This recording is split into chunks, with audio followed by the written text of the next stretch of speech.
கருத்தை சொல்லிடுறேன். இங்க ஓம் ஸ்ரீ தர்மசாஸ்தா பக்த சேவா அறக்கட்டளை சார்பில் எனக்கு ஒரு கோரிக்கை வைத்திருக்காங்க. எனக்கும் அந்த மனத்தாங்கல் இருந்தது. நமது எல்லோரும் இந்த கார்த்திகை மாதம் ஐயப்ப பக்தர்கள் நாடு முழுவதும் மட்டுமல்ல உலகம் முழுவதும் அந்த ஐயப்பனை தரிசித்துக் கொண்டிருக்கின்ற நேரத்தில் இசைவாணி என்பவர்கள் ஐயப்பனை மிகவும் மோசமாக கருத்துக்களை கொண்டு பாடி அதை பதிவு செய்திருக்கிறார்கள். அவர்கள் மீது உடனடி நடவடிக்கை எடுக்க வேண்டும். ஏனென்றால் திராவிட முன்னேற்ற கழகத்தை பொறுத்த மட்டில் அவர்களுக்கு எதிராக ஒரு கருத்து பதிவு செய்தால் அதை உடனே அவர்கள் கைது செய்வதும், ஆன்மீகத்திற்கு குறிப்பாக இந்து மதத்திற்கு எதிராக கருத்து தெரிவித்தால் அதை கொண்டாடுவதுமாக இருக்கிறார்கள். இது கண்டிக்கத்தக்கது. உடனே அவர்கள் மீது நடவடிக்கை எடுக்க வேண்டும் என்று நான் கேட்டுக்கொள்கிறேன். இது அனைவரின் மனதையும் புண்படுத்துவதாக இருக்கிறது. அதே மாதிரி எங்களது ஒருங்கிணைப்பாளர் அண்ணன் ஹெச் ராஜா மீது சென்னை விமான நிலைய பிரிவு காவல்துறையினர் 4 வழக்குகளில் பதிவு செய்திருக்கிறார்கள். யார் மீது வழக்கு போட வேண்டுமோ அவர்கள் மீது வழக்கு போடவில்லை. இந்த ஜவஹருல்லா போன்றவர்கள் காஷ்மீர் பிரிவினைவாதிகளை மண்ணின் உரிமைக்காரர்கள் என்று முன்னிறுத்தி அவர்களுக்கு ஆதரவாக அமரன் படத்திற்கு எதிராக ஒரு ஆர்ப்பாட்டம் நடத்தும் பொழுது அதை கண்டித்த அண்ணன் ஹெச் ராஜா மீது அவர்களுக்கு யார் மீது குற்றம் இருக்கிறதோ அவர்கள் மீது வழக்கு பதிவு செய்யாமல், பிரிவினைவாதத்தை பற்றி பேசியவர்கள் மீது பதிவு செய்யாமல், பிரிவினைவாதத்தை எதிர்த்த அண்ணன் ஹெச் ராஜா மீது வழக்கு பதிவு செய்திருப்பது இது பாராபட்சமான நடவடிக்கை, பழிவாங்கும் நடவடிக்கை. இதை பாரதிய ஜனதா கட்சி ஒருபோதும் ஒத்துக்கொள்ளாது. எனது வன்மையான கண்டனத்தை தெரிவித்துக் கொள்கிறேன். தமிழக முதலமைச்சர் உடனே இதற்கை தடுப்பதற்கு நடவடிக்கை எடுக்க வேண்டும் என்று நான் கேட்டுக்கொள்கிறேன். கருத்து சுதந்திரம் என்று சொல்கிறீர்கள், ஆனால் கருத்தை சொல்வதற்கு இங்கே சுதந்திரம் தமிழகத்தில் இல்லை என்பதை நான் வன்மையாக கண்டிக்கிறேன். இப்ப என்ன கேள்வி கேள்வி எக்ஸாம் வந்து பொங்கல் அன்னைக்கு நடத்த போதா சொல்லி வந்து வெங்கடேசன் வந்து ஒரு வாங்கிக்கணும்னு சொல்லி ஒரு கோரிக்கை வச்சிருக்காரு. தமிழகத்துல பொங்கல் பண்டிகையை முன்னிட்டு அந்த தேர்வு நடக்கிறது உங்களோட இல்ல. அதுல பல பேர் பொங்கல் பண்டிகை கொண்டாடும் பொழுது அதை கொண்டாடுவதற்கு வழிவகை செய்தால் நல்லதுதான். என்னை பொறுத்த வரைக்கும் என்ன சொல்ல போனா, தமிழர் திருநாள் என்று நாம் எல்லாம் கொண்டாடுகின்ற நேரத்தில் அவங்க குடும்பத்தோடு அவர்கள் பணியாற்ற வேண்டும். அதனால் என்கிட்ட கேட்டா கூட நான் அது நியாயம் என்று சொல்வேன். ஆனா இன்றைய காலகட்டத்துல நம் தமிழக இளைஞர்கள் கொண்டாடுவதை விட பணியில் அவர்கள் சிறப்பாக இருக்க வேண்டும் என்ற ஒரு எண்ணத்தை கொண்டு இருக்கிறார்கள். அதனால் அவர்களோட சாய்ஸுக்கு விட்டுடலாம் அப்படின்றது எனது கருத்து. எல்லாத்தையும் அரசியலாக்காம அதை உண்மையிலேயே அவர்களிடம் கருத்து கேட்டு அந்த கருத்தில் அவர்கள் வர விருப்பம் இல்லை என்று தெரிவிக்கப்பட்ட எல்லாத்தையுமே நாம கையில எடுக்கிறத விட, உதாரணத்திற்கு நீட்டா இருக்கட்டும், நீட்ல மாணவர்கள் அவர்கள் இப்பொழுது ஒப்புக்கொண்டு இருக்கிறார்கள். ஆனா அரசியல்வாதிகள் அதை எதிர்க்கிறார்கள். 14 லட்சம் மாணவர்கள் எழுத ஆரம்பித்து விட்டார்கள். அதே மாதிரி இப்ப நாம என்கிட்ட கேட்டாலும் தமிழர் திருநாள் அன்று வேற ஒரு நிகழ்வு இருக்கக்கூடாதுன்னு தான் சொல்லுவேன். ஆனா சில நேரங்களில் இளைஞர்கள் கொண்டாடி விட்டு நாங்க எங்க வேலை வாய்ப்புக்கு நாங்க பரீட்சை எழுதுறோம் நினைத்தார்கள் என்றால் அதை அனுமதிப்பதில் தவறில்லை.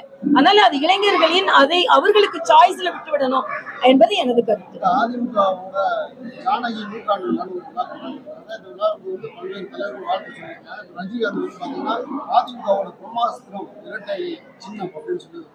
யார் சொல்றா? நான் இன்னும் அதை பார்க்கல. அந்த கருத்தை சொல்வதற்கு அவருக்கு உரிமை இருக்கிறது. அரசியலுக்கு வரமாட்டேன் என்று சொன்ன சகோதரர் ரஜினிகாந்த் அவர்கள் இன்று அரசியல் நிகழ்வுகளை சில தலைவர்களை சந்திப்பதும் இப்படிப்பட்ட கருத்துக்களை சொல்வதும் ஏன்னு எனக்கு தெரியல. அதனால இன்னும் ஒருவேளை அவர்களுக்கு அரசியல் தாக்கம் மனதில் இருக்கிற எல்லாருக்கும் அரசியல் தாக்கம் இருக்கிறது நல்லதுதான். அதற்கு மேல நான் அதை என்னன்னு தெரிஞ்சுக்கிட்டு நான் பதில் சொல்றேன்.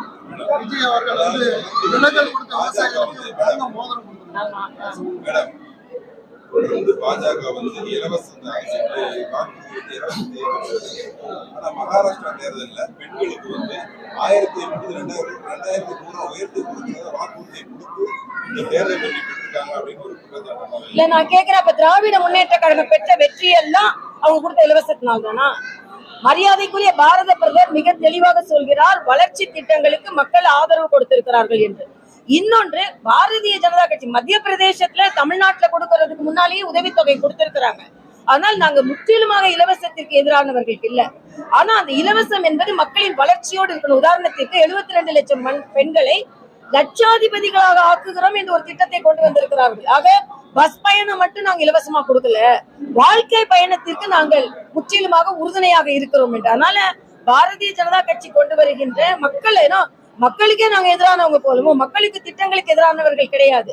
ஆனா திராவிட முன்னேற்ற கழக இலவச திட்டங்களுக்கும் பாஜக இலவச திட்டங்களுக்கும் என்ன ஒற்றுமை வேற்றுமைனா, பாஜகவின் இலவச திட்டங்கள் வளர்ச்சியோடு சேர்ந்தது. அதற்கு பின்பும் அவர்கள் வாழ்வாதாரத்தை பெருக்குவதற்கான வளர்ச்சியை கொண்டு வந்தது. இவங்க இலவச திட்டம் வாக்குகளை மட்டுமே கொண்டது. ஆக இவர்கள் வாக்குகளுக்காக இலவச திட்டங்களை கொடுக்கிறார்கள். பாரதிய ஜனதா கட்சி வளர்ச்சிக்காக இலவச திட்டங்களை கொடுக்கிறது. ஆக இலவச திட்டங்களிலும் வேற்றுமை இருக்கிறது என்பதை புரிந்து கொள்ள வேண்டும் என்பது எனது கருத்து. இல்ல, அவங்க சொல்லிட்டாங்களே, குடும்ப நண்பர் என்ற முறையில் நாங்கள் சந்தித்து இருக்கிறோம். அவங்க கருத்துக்கு மேல நான் என்ன கருத்தை சொல்ல போறேன்? சந்தித்தவர்களே கருத்து சொல்லிட்டாங்க, நான் என்ன கருத்து சொல்ல போறேன்?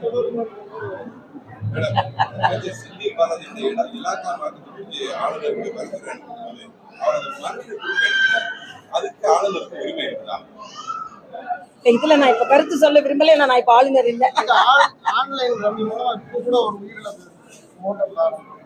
இந்த ஆன்லைன் ரம்மி ஏன் தடை செய்ய முடியல? இல்ல, என்னை பொறுத்த மட்டும் எந்த வகையில நேர்மையான விளையாட்டுகள் இல்லானாலும் அதுக்கு நடவடிக்கை எடுக்கணும். ஆனா இப்ப அது அப்போ அரசியல் சூழ்நிலையில நான் இப்ப ஆளுநர் அங்க இருந்தேன். அதனால இத மாதிரி ஒரு கேள்விகளை நான் தவிர்க்கலாம்னு நினைக்கிறேன். ஏன்னா எனக்கு அதுக்கு சம்பந்தம் இல்லை. அவ்வளவுதான். மகாராஷ்டிரா தேர்தலில் அரசு எதிர்த்த கையில் வச்சுக்கிட்டு பிஜேபி வந்து முறைகேடாக சதி செய்து வெற்றியை பெற்று திருமாவளவன் குற்றச்சாட்டு. அதுக்கு நீங்க என்ன? இப்ப ஜார்க்கண்ட்ல அங்க பிரியங்கா காந்தி போட்டி போட்ட இடத்துல ஏன், அதாவது திருமாவளவன் அவர்கள் இன்னைக்கு என்ன நிலைமையில இருக்காருன்னா, எப்படியாவது அண்ணன் ஸ்டாலின் அவர்களை வந்து திருப்திப்படுத்தணும்னு ஒரு நிலையில இருக்கிறாரு. ஆனால்தான் மரியாதைக்குரிய அம்பேத்கர் அவர்கள் புத்தகத்தை வெளியிடுகிற நிகழ்ச்சியை கூட அவர் தவிர்க்கிறாரு. அதனால இப்ப அவர் அப்படி பார்த்தா அவர் வந்து மதுவிலக்கு மாநாடு நடத்தினது ஒரு நாடகம் என்று தெரிகிறது. மரியாதைக்குரிய அம்பேத்கர் வழியில் வந்து கொண்டிருப்பவர் என்று சொல்லும் பொழுது அது கூட்டணியில் ஒரு சின்ன சலசலப்பை ஏற்படுத்துகின்ற வரையில அதையே தவிர்க்கிறார் என்றால், இன்னைக்கு திருமாவளவன் அவர்கள் பாஜகவிற்கு எதிராக பேச வேண்டிய கட்டாயத்தில் இருக்கிறார். என்னென்றால் ஸ்டாலினை திருப்திப்படுத்த வேண்டிய நிலையில் இருக்கிறார். நான் கேட்கிறேன், ஏன் இப்ப ஜார்க்கண்ட்ல எங்களுக்கு விருப்பம் இல்லையா? இதைத்தான் நான் எதிர்க்கிறேன். அப்பட்டமாக தொண்டர்களின் கடுமையான உழைப்பு, மராட்டிய மக்களின் ஆதரவு. நேற்றே நான் சொன்னேன், மகாராஷ்டிராவில் கிடைத்த வெற்றி பாரத தேசம் முழுவதும் கிடைத்த வெற்றிக்கு சமம். ஏனென்றால் மகாராஷ்டிரா மற்ற மாநிலங்கள் மாதிரி கிடையாது. எல்லா மாநிலத்தை சார்ந்தவர்களும் குறிப்பிட்ட மக்கள் தொகையில் அங்கே இருக்கிறார்கள். அதனால் மகாராஷ்டிராவில் கிடைத்த வெற்றி பாரத தேசம் முழுவதும் பாரத பிரதமருக்கு கிடைத்த வெற்றியாகவே நாங்கள் கருதுகிறோம். நீங்க அப்படி சொன்னா நான் கேட்கிறேன், அப்ப தமிழ்நாட்டுல நாங்க ஓட்டிங் மிஷினால் தான் வெற்றி பெற்றோம்னு சொல்லுங்க. அப்படி சொன்னா நான் ஒத்துக்கிறேன். அப்ப நீங்க வெற்றி பெறும்போதெல்லாம் ஓட்டிங் மிஷின் காரணம் கிடையாது, நாங்க வெற்றி பெறும்போதெல்லாம் ஓட்டிங் மிஷின் காரணம். இதை நோட் செய்யப்பட வேண்டியது. அதனால் திருமாவளவன், நீங்க ஸ்டாலினை திருப்திப்படுத்துறதுக்கு என்ன வேணாலும் சொல்லுங்க. ஆனா பாஜகவின் தொண்டர்களின் உழைப்பையோ மக்களின் தீர்ப்பையோ குறைத்து மதிப்பிடாதீர்கள் என்பதை நான் வன்மையாக பதிவு செய்கிறேன் என்பதை அண்ணன் திருமாவளவன் புரிந்து கொள்ளட்டும். நீங்க இன்னைக்கு சொல்லுங்க, மாநாடு நடத்தினேன், மதுவிலக்கு கேட்டேன், என்னைக்கு அதை கொண்டு வர போறீங்கன்னு தினம் ஸ்டாலின் கேளுங்க. அப்படிதான் நீங்க உண்மையாளர்கள் நான் நினைப்பேன். ஆனா அதை நடத்திட்டு பேருக்கு நடத்திட்டு இன்னைக்கு எங்களை பத்தி குறை சொல்வதற்கு உங்களுக்கு தகுதி இல்லை என்பதை நான் தெரிவிக்கிறேன். எத்தனை கொஸ்டின் பா தம்பி? விஜயனுடைய அரசியல் வரவு வந்து பாஜகவுக்கு எதிரானது அப்படிங்கிறது சமூக